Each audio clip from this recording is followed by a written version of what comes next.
Assalamualaikum warahmatullahi wabarakatuh. Salam rahayu, rahayu, rahayu. Teman-teman, selamat datang kembali di channel Lancang Heru.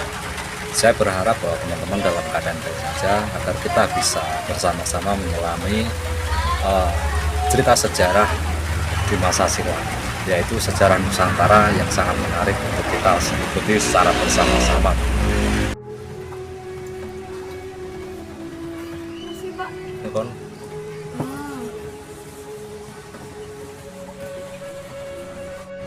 Teman-teman, di channel Lancang Heru ini kita akan menjelajahi tentang topik-topik dan cerita-cerita sejarah yang sangat menarik, teman-teman. Jadi jangan ragu-ragu untuk mendukung channel ini dengan cara tekan tombol subscribe agar tetap terhubung dengan konten-konten selanjutnya. Teman-teman, dalam riwayat peperangan yang ada di Nusantara, itu bambu runcing adalah sebuah senjata yang menjadi simbol keberanian para pejuang-pejuang Nusantara, teman-teman. Tetapi jauh dari pandangan orang-orang bahwa Nusantara ini pernah menciptakan sebuah senjata yang menggunakan teknologi yang canggih, yang menjadi peradaban yang menjadikan peradaban Majapahit itu sangat maju dan canggih di zaman ini. Di era keemasan Majapahit antara tahun 1293 sampai 1527 Masehi, leluhur kita telah menciptakan sebuah senjata yang menggunakan teknologi paling canggih pada zamannya, yaitu yang dinamakan meriam jetbang, teman-teman. Sejarah tak terbantahkan bahwa Majapahit itu yang menjadi penguasa dan pemimpin kerajaan di Nusantara, teman-teman.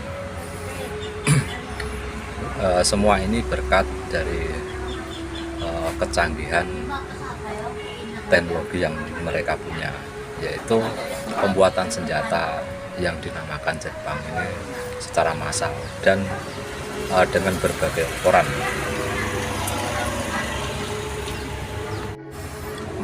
Meriam jetbang itu menjadi titik kunci keberhasilan Majapahit dalam mempersatukan Nusantara di bawah kendali Panglima Gajah Mada, teman-teman.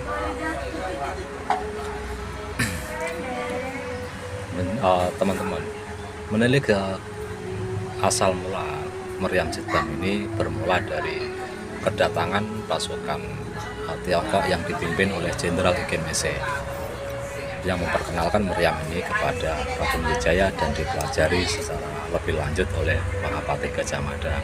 Ketika itu masih menjadi kepala pasukan elit Bayangkara, teman-teman. Teman-teman, Gajah Mada itu adalah orang yang gemar sekali dengan teknologi dan suka mempelajari hal-hal baru.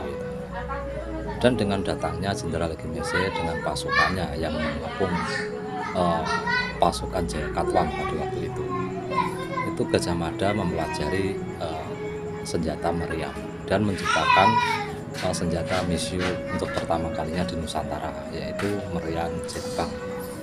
Senjata ini kemudian ketika pemerintahan Jayanegara ini tidak diakui dan tidak direkomendasikan oleh Jayanegara, baru kemudian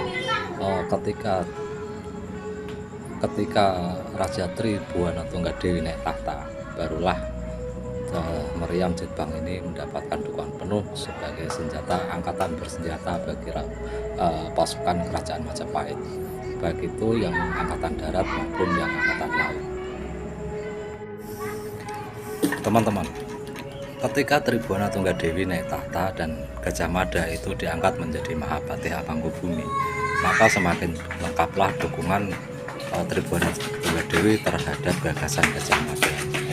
Dan di zaman inilah jetbang itu diproduksi secara massal dan dengan berbagai ukuran disesuaikan dengan medan yang akan dilalui, teman-teman. Meriam ini tidak hanya digunakan oleh tentara Majapahit saja, tetapi para bajak laut dan juga pesaing-pesaing kerajaan yang ada di Nusantara ini menggunakan jetbang produksi Majapahit, teman-teman. Penggunaan jetbang secara efektif itu digunakan oleh Empu Nala, yaitu Panglima Maritim Majapahit ketika itu. Dengan menggunakan gerbang ini, Empu Nala mampu memperluas kerajaan Majapahit menembus Nusantara sampai yang sekarang kita kenal ini, teman-teman. Tentang sepak terjang Empu Nala menggunakan meriam gerbang ini tertulis di dalam KKW Negara Kartagama. Teman-teman, kecanggihan gerbang ini terletak pada ukurannya yang bervariasi, teman-teman. Dari ukuran yang besar, kecil, dan sedang, bahkan yang menengah. Gerbang ini tidak hanya menjadi warisan Majapahit, tetapi telah digunakan oleh negara-negara atau kepulauan sekitar Nusantara ini. Dalam lembar-lembar sejarah tertulis, teman-teman, bahwa keberadaan meriam ini masih tetap diperhitungkan sampai ketika zaman Mataram Islam di Yogyakarta, teman-teman. Ketika Sultan Agung menyerang ke Batavia, itu juga menggunakan meriam gerbang ini.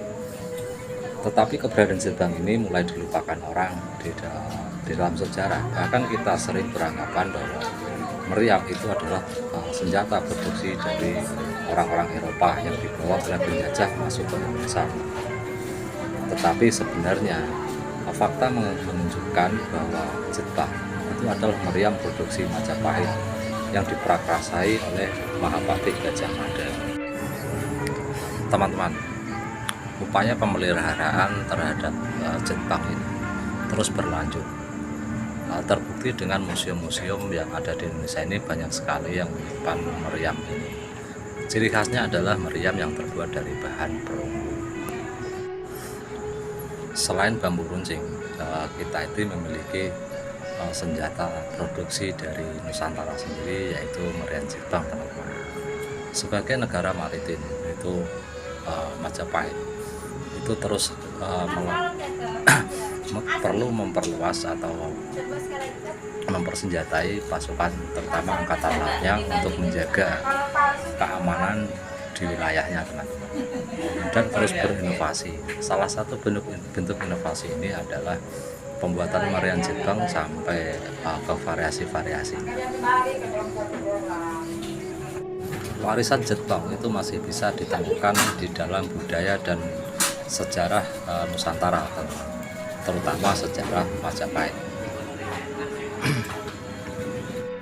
Keberadaan gerbang itu merupakan contoh nyata atau bukti nyata bahwa Majapahit itu telah menggunakan teknologi yang sangat mutakhir ketika itu, teman-teman.